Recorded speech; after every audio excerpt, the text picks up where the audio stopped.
饭团。今天能这么叫，说明好的，是个好的现象。然后我们今天呢带了很多的观众过来看，因为我们今天会直播，给大家看直播一下饭团的情况。因为也非常多的那个网友都非常关心饭团的一个情况，所以我们直播让大家看一看，也让大家安心一下。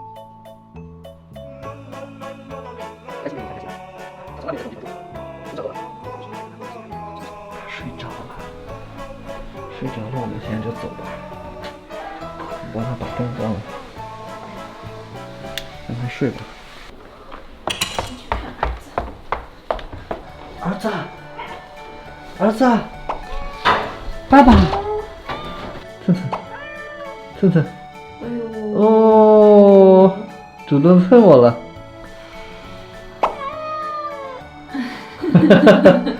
来吧，爸爸身上躺会儿，来。哎呦，这小爪子挂的哟，心疼死爸爸了。小姐姐说今天已经中午的时候出过血了，就等下午的话报告出来看是什么情况。爸爸妈妈得去问问医生好不好？问医生，如果你没问题的，爸爸妈妈就带你回家饭团好不好？嗯，好吗？嗯。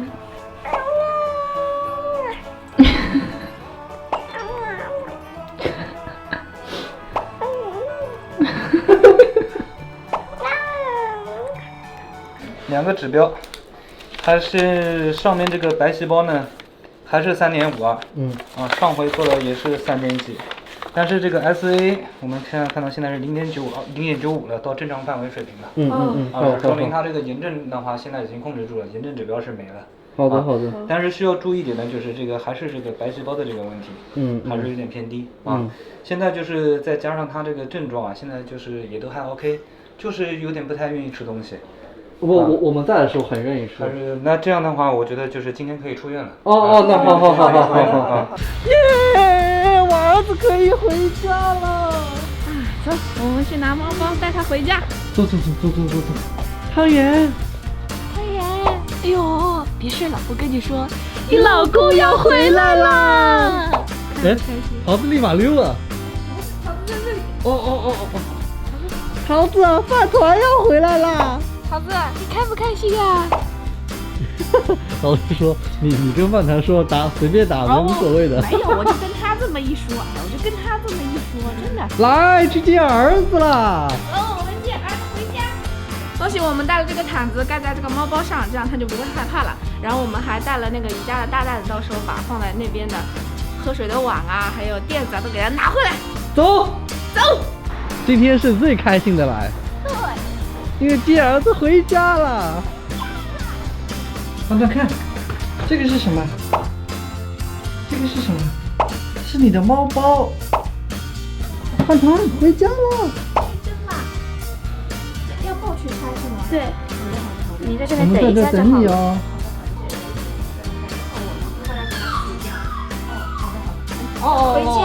回家了，他还有点懵，还不知道发生什么事儿。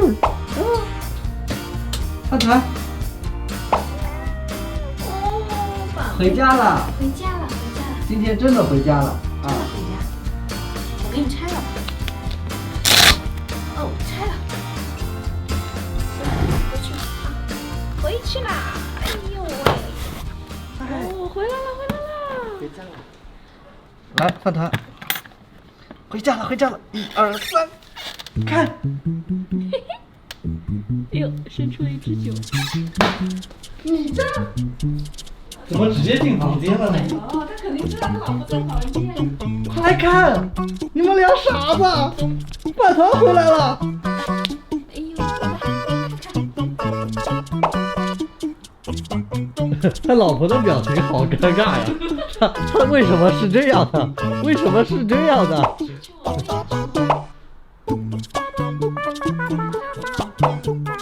哇！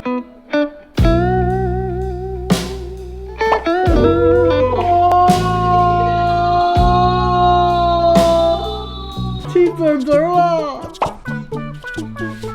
他跟老婆报告我一声，我回来了，你家男人回来了。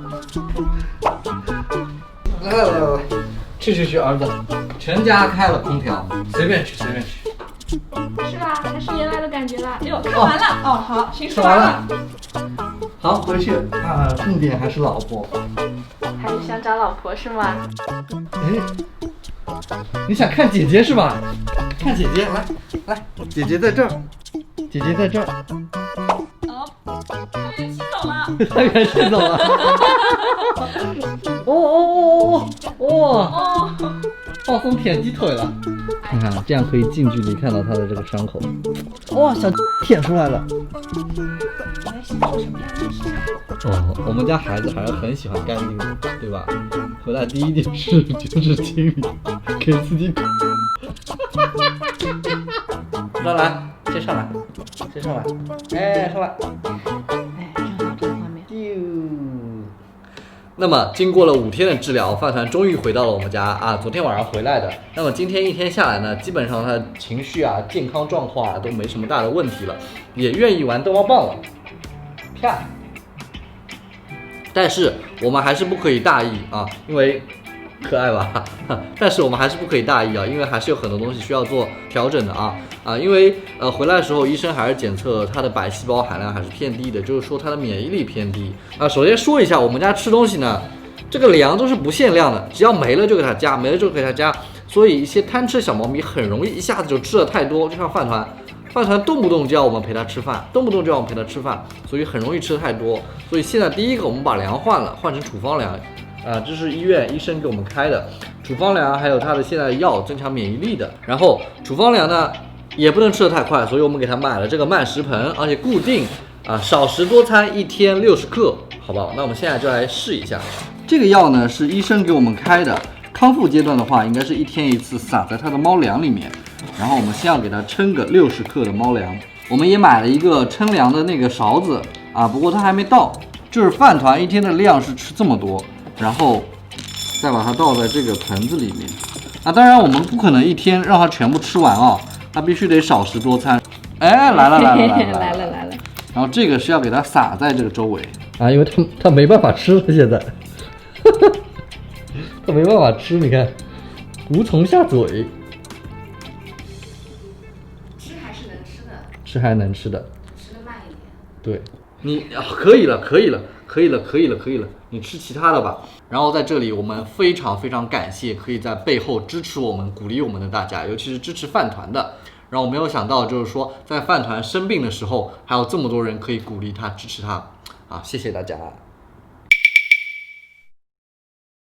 OK， 那么因为这一次饭团胰腺炎的生病呢，实在是花了很多的钱啊，大概是有6200多吧。然后很多朋友就在评论里问我，怎么样可以防治这个病？因为这个病太贵了，看不起啊。我就说细一点嘛，啊，大家不一定直截了当说得懂，我就说细一点啊。那么胰腺呢，它是分泌胰脂的，胰脂呢会到人的12指肠跟人的食物进行混合之后，流到小肠进行一个消化作用。猫也一样，猫也许不叫12指肠，但胰腺还是处于一种流出胰脂之后可以跟食物进行混合一起消化的，所以这个胰脂它的分解能力啊，这种酸性啊特别强。但是胰腺炎是什么？就它倒流回胰腺本身回去了，所以就把胰腺本身溶解了。我不知道说的对不对，大概就是这个意思。所以导致了胰腺发炎啊，是一个非常疼的病啊，因为小猫咪特别能忍。那么这原因呢，是因为猫咪吃了高油高脂的东西，就高脂肪含量的。为什么？我们家以前吃的猫粮，我一直很担心我们家猫咪吃的蛋白质含量不高，所以我会给它加几种不同的猫粮，然后蛋白质含量特别的高，脂肪含量也高，所以这一点也是我的问题。我一味着想给它加更好的猫粮、更好的食物，结果导致了它胰腺的负担比较重。但是负担比较重的，一般它还不会直接得胰腺炎，再加上饭团这种暴饮暴食的个性，吃了之后吃了一块它会吐，这种反驱吐的一个行为啊，可能会导致胰腺的胰液倒流回胰腺里面啊，就导致了慢慢的它就会发炎，大概这就是一个形成原因。所以大家一定要注意，小猫咪不要高脂肪含量，不要吃得很快，然后不要吞食异物，就导致胰腺发炎的这种情况啊。还有一点是我们家粮是不限量供应的，为什么小猫咪还要抢呢？我担心是因为这个样子的，因为饭团刚刚来我们家的时候很小，它就出现那种想要护食的行为，吃完猫粮之后会把它埋起来这种行为，所以我担心是因为饭团他爸爸妈妈生了5个兄弟姐妹，所以5个兄弟姐妹呢抢粮抢得特别厉害，饭团就下意识的吃好东西，想把它埋起来，想护食，吃东西也吃得特别快，所以我担心这就是从母乳期带来的一种坏习惯。这个大概就是一个胰腺炎的形成过程啊！我现在也很庆幸，因为我们是做宠物自媒体的，所以时时刻刻我们都在小猫咪身边，而且时时刻刻我们也在关注小猫咪的情况，所以小猫咪无论出现任何的问题，几点几分吐的，我们立马就可以知道，立马产生什么问题就可以立马送医院，不到2个小时就立马可以进行治疗了。但是很多人不是，他上个班回去才会发现，也许睡一觉很累了，第2天就继续去上班了，家里的猫发生什么情况都不知道，所以这一点是非常担心的啊。所以大家多关心自己家小猫咪吧，时刻可以看看、摸摸、抱抱它，看有没有什么精神啊或者任何一方面的问题，这一点非常重要啊。免得去医院真的花费很多钱，又花费很多的精力。那么这就是今天的饭团小福气。如果你还喜欢我们的视频的话，点赞3连。那我们下期再见，拜拜。OK， 那么这一期就是这一期的饭团小福气。如果你还喜欢我们的视频的话，点赞收藏。那我们下期再见，拜拜。